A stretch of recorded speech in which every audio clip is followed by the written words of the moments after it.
મિત્રો આપણે આજે આ માછલા કેવા બધા આણ્યા કા અલગ અલગ પ્રકારનું બધું માછલું છે. આ માછલી શું કહેવાય? હે એ કાગડો કહેવાય.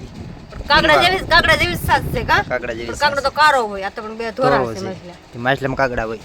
હે હાલો યુટ્યુબ ફેમિલી, કેમ છો બધા? આશા કરું છું બધા મજામાં છો. આજે આપણે એક એવા માછલાનું શાક બનાવવાનું છે, બધું ઝીણું ઝીણું કચરો ભેગો કરીને આણ્યો એનું શાક બનાવે છે. તો વિડીયોમાં ચાલુ સુધી બતાવીશ.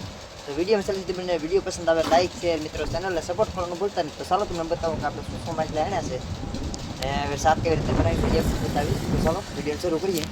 અંદર પાણી કાઢી દો માછલી. જો આપણે લેરીયું એની છે રાખો તો જો પાણી કાઢે જો. પાણી પીએ છીએ. પીએ જ એટલું બધું પીતા નથી, પીને કાઢે પછી પાણી. ને આ વાળી દેખાડ દેલે માછલા શું છે કે તમને બધું આને શું કહેવાય? આ મને બીક લાગે તા કરડી જોઈ કરડી જાય. આ લેરિયું. હા હા ક્યાં એ રાઉસ. રાઉસ ના તો કાગડો કા? એ કાગડો. હા એ જીબડી કહેવાય.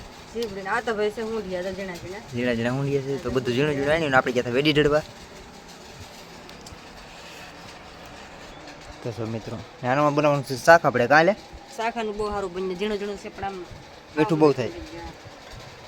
તો આજે બનાવવાનું છે શાકાનું.